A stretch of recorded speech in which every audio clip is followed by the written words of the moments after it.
সংগ্রামী ভাই এবং বন্ধুগণ, ইরানের সর্বোচ্চ নেতা আয়াতুল্লাহ আলী খামেনির শাহাদাতের এই হত্যাকাণ্ডের প্রতিবাদে আজকের এই বিক্ষোভ মিছিল পূর্ব সমাবেশে এখন বক্তব্য রাখবেন বাংলাদেশ জামাতে ইসলামীর কেন্দ্রীয় নির্বাহী পরিষদের অন্যতম সদস্য, ইসলামী ছাত্র শিবিরের সাবেক সংগ্রামী কেন্দ্রীয় সভাপতি, ঢাকা মহানগরী উত্তরের সংগ্রামী আমির। থাকে তাহলে এক সময় ছোট রাষ্ট্রগুলো ঐক্যবদ্ধ হয়ে তারাও এর বিরুদ্ধে রুখে দাঁড়াবে। আজকে ইরানের উপর যে আক্রমণ করা হয়েছে, ইরান একটা স্বাধীন রাষ্ট্র, তাদের সার্বভৌমত্বের উপর আঘাত করা হয়েছে। এটা আমরা স্বাধীন বাংলাদেশের নাগরিক হিসাবে কোনোভাবে মেনে নিতে পারি না। দেশের নাগরিক হিসাবে এই হত্যাকাণ্ডের এবং এই হামলার তীব্র নিন্দা এবং প্রতিবাদ জানাই। আমরা জাতিসংঘকে যথাযথ কার্যকরী পদক্ষেপ নেওয়ার আহ্বান জানাই। একই সাথে মুসলিম রাষ্ট্রগুলোর দ্বারা গঠিত ওআইসি আজকে কি করছেন বিশ্ববাসী দেখতেছে। ওআইসিকেও যথাযথ ভূমিকা নিতে হবে। আজকে ইরানের উপরে আক্রমণের মাধ্যমে শুধু ইরান নয়, গোটা মধ্যপ্রাচ্যকে অগ্নিগর্ভে পরিণত করা হয়েছে। সংগঠনের সংগ্রামী আমির, জাতীয় সংসদের মাননীয় নবনির্বাচিত সংসদ সদস্য জননেতা জনাব নুরুল ইসলাম বুলবুল, সংগ্রামী ঢাকাবাসী, এ পর্যায়ে আমাদের সামনে বিশেষ অতিথির বক্তব্য রাখার জন্য অনুরোধ করছি বাংলাদেশ ইসলামী ছাত্র শিবিরের সাবেক কেন্দ্রীয় সভাপতি, বাংলাদেশ জামাত ইসলামী কেন্দ্রীয় নির্বাহী পরিষদের অন্যতম সদস্য, কেন্দ্রীয় প্রচার বিভাগের সংগ্রামী সেক্রেটারি, বিজ্ঞ আইনজীবী, জননেতা জনাব অ্যাডভোকেট মতিউর রহমান আকন্দ। কোন প্রেক্ষাপটে আমরা এখানে এসেছি আপনাদের কাছে তা অত্যন্ত পরিষ্কার। সারা বিশ্বের 200 কোটি মুসলমানের অন্তরে আজকে রক্তক্ষরণ হচ্ছে। পৃথিবীর মানচিত্রে একটি রাষ্ট্র সাম্রাজ্যবাদ এবং পরাশক্তির বিরুদ্ধে মাথা তুলে ইসলামের সমান আদর্শ প্রচারের মহান ব্রত নিয়ে দাঁড়িয়েছিল। সেই রাষ্ট্রটির নাম হচ্ছে ইরান। 1979 সালে ইরান বিপ্লবের পর ইরানকে পৃথিবীর মানচিত্র থেকে মিটিয়ে দেওয়ার জন্য বহুবার ইরানের উপর হামলা করা হয়েছে। আপনারা জানেন 1979 সালের বিপ্লবের মাধ্যমে ইরানের যখন সরকার গঠন করা হলো, এই নবগঠিত সরকারের নবনির্বাচিত পার্লামেন্টে বোমা হামলা চালিয়ে প্রায় সকল সংসদ সদস্যদেরকে অত্যন্ত নির্মমভাবে হত্যা করা হয়েছিল। উদ্দেশ্য ছিল ইরান যেন পৃথিবীর বুকে মাথা তুলে দাঁড়াতে না পারে। এরপরে ইরানের সাথে ইরাকের ভাতৃঘাতী সংঘর্ষ তৈরি করে 8 বছরে হাজার হাজার নয়, লক্ষ লক্ষ মুসলিমকে নির্মমভাবে হত্যা করা হয়েছে। 2024 সালে আমরা দেখেছি ইরানের নির্বাচিত প্রেসিডেন্ট ইব্রাহিম রাইসিকে অত্যন্ত নির্মমভাবে হত্যা করা হয়েছে। কেন এই হত্যাকাণ্ড? এই হত্যাকাণ্ডের উদ্দেশ্য একটি, ইরান আজ পর্যন্ত কারো কাছে মাথা নত করে নাই। ইরান বলেছিল প্রয়োজনে ঘাস খেয়ে জীবনযাপন করব, কিন্তু অন্যের কাছে মাথা নত করব না। আলী খামেনিকে হত্যা করার পর আপনারা দেখেছেন লক্ষ লক্ষ মানুষ এই কথা মিডিয়ার সামনে বলেছে, এক আলী খামেনিকে হত্যা করা সম্ভব হয়েছে। কিন্তু ইরানে লাখো আলী খামেনি রয়েছে যারা এই সাম্রাজ্যবাদ এবং পরাশক্তির মোকাবেলা করে বিশ্ব মানচিত্রে তারা মাথা উঁচু করে দাঁড়াবে। আমরা মনে করি বাংলাদেশের কোটি কোটি মানুষ অন্যায়ের বিরুদ্ধে সোচ্চার, প্রতিবাদ মুখর, যে কোনো পরিস্থিতিতে যে কোনো সময়ে বাংলাদেশ জামাত ইসলামের নেতৃত্বে বাংলাদেশের মানুষ ঐক্যবদ্ধভাবে সকল ষড়যন্ত্র মোকাবেলা করবে ইনশাআল্লাহুল আজিজ। মাওলানা রফিকুল ইসলাম খান এমপি। ইরানের উপর ইসরায়েলের নৃশংস হামলা এবং ইরানের ধর্মীয় নেতা আয়াতুল্লাহ খামিনিকে হত্যাকাণ্ডের প্রতিবাদে আয়োজিত আজকের এই বিশাল বিক্ষোভ সমাবেশের এইটা আসলে এই হত্যাকাণ্ডের সাথে শুধু ইসরায়েল জড়িত এ কথা বলার কোনো সুযোগ নাই। ইসরায়েলকে ইউজ করা হয়েছে, কিন্তু এর সাথে সবচেয়ে বড় পরাশক্তি জড়িত। সংগ্রামী ভাই এবং বন্ধুগণ, আমরা আজকের এই বিক্ষোভ সমাবেশে আমরা এই হত্যাকাণ্ডের আমরা তীব্র নিন্দা এবং প্রতিবাদ জানাচ্ছি। একটি শান্তির বাংলাদেশ হিসাবে প্রতিষ্ঠা করার চেষ্টা করুন, আমরা আপনাদেরকে সহযোগিতা করব।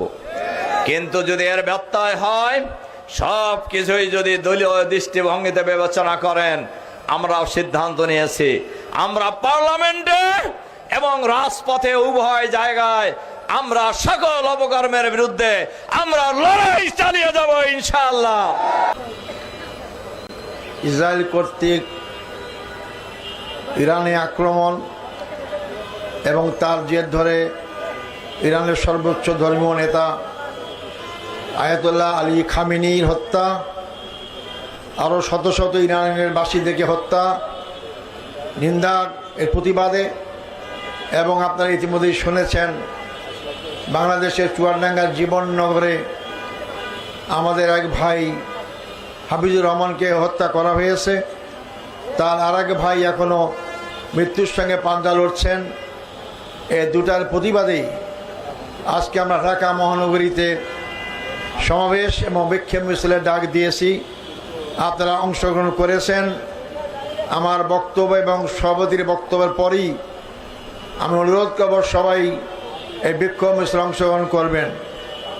সংগ্রামী ভাই ও বন্ধুগণ, মিডিয়ার যুগ, আপনারা ইতিমধ্যেই জেনেছেন ইরানের প্রতি অন্যায় অবিচার করা হয়েছে। ইরান একটা ইসলামিক গণপ্রজাতন্ত্রী দেশ। 1979 সালে বিরাট শক্তির বিরুদ্ধে গণ অভ্যুত্থানের মধ্য দিয়ে ইরানে ইসলাম বিপ্লব সফল হয়। পরবর্তী সময়ে জনগণের মত নিয়ে সরকার গঠন করা হয়, কিন্তু বিদেশি কুচক্রী মহল যারা ইসলামের উত্থানকে সহ্য করতে পারে না, যারা ইসলামের উত্থানে হলে তাদের জারিগুলি সব ফাঁস হয়ে যাবে, এই বড় বড় শক্তি ইসরায়েলের মাধ্যমে ইরানকে ধ্বংস করার পায়ে তারা চালাচ্ছে। বিপ্লবের পরপরই প্রায় 80-90 জন সংসদ সদস্যকে বিল্ডিংয়ে বোমা মারে হত্যা করা হয়েছে। এর মধ্যে অনেকবার ইরানে হামলা করা হয়েছে, অর্থনৈতিক অবরোধ করা হয়েছে। সব কিছু করার পরেও ইরানের অগ্রযাত্রাকে কেউ থামাতে পারেনি। ইরানের জনগণ এক আল্লাহকে বিশ্বাস করে, তারা ইসলামী অনুশাসনকে গ্রহণ করেছে। তাই তাদের বিরুদ্ধে যত বড়ই শক্তি থাক না কেন করতে পারবে না, ধ্বংস করতে পারবে না ইনশাআল্লাহ। কেন আজকে ইসরায়েল ইরানকে ধ্বংস করার পায়ে তারা করছে? তাদের শক্তির উৎস কোথায়? কোথা থেকে তারা মদত পায়? কে তাদেরকে শক্তি যোগায়? সারা বিশ্বের মানুষ জানে। তাদের আক্রমণের মাধ্যমে মনে হয় সে আদিম যুগের সেই কথা, জোর যার মুল্লুক তার। এখন এটা আদিম যুগ না। জোর যা মুল্লুক বলে আপনি কোনো দেশকে আক্রমণকে দখল করতে পারবেন না। যারা গণতন্ত্রের ফেরি করেন, যারা মানবতার ফেরি করেন, যারা জনগণের সার্বভৌমত্বের ফেরি করেন, তারা কিভাবে ন্যাক্কারজনকভাবে একটি নির্বাচিত সরকার, স্বাধীন এবং সার্বভৌম সরকার ইরানের বিরুদ্ধে ন্যাক্কারজনক হামলা করতে পারে? এই হামলা শুধু মুসলিম বিশ্বের মুসলমানদের বিরুদ্ধেই নয়, এই হামলা গণতন্ত্রের বিরুদ্ধে, এই হামলা মানবাধিকারের বিরুদ্ধে, এই হামলা মানবতার বিরুদ্ধে, এই হামলা জনগণের প্রতিষ্ঠিত সরকারের বিরুদ্ধে। তার মানে তারা জনগণের বিপক্ষে অবস্থান করছেন। এই বড় বড় শক্তিগুলো অতীতে জোরজার মূল্য খাটিয়ে অনেক দেশ দখল করেছেন, অনেকে পাততালি করে নিজের দেশে আশ্রয় পাচ্ছেন না। তাই আমরা স্পষ্ট বলতে চাই, ইরানের প্রতি হামলা মুসলিম বিশ্বের প্রতি শুধু নয়, শুধু মধ্যপ্রাচ্যের প্রতি নয়, এই হামলা গণতন্ত্রের প্রতি, শান্তিকামী মানুষের বিরুদ্ধে এই হামলা।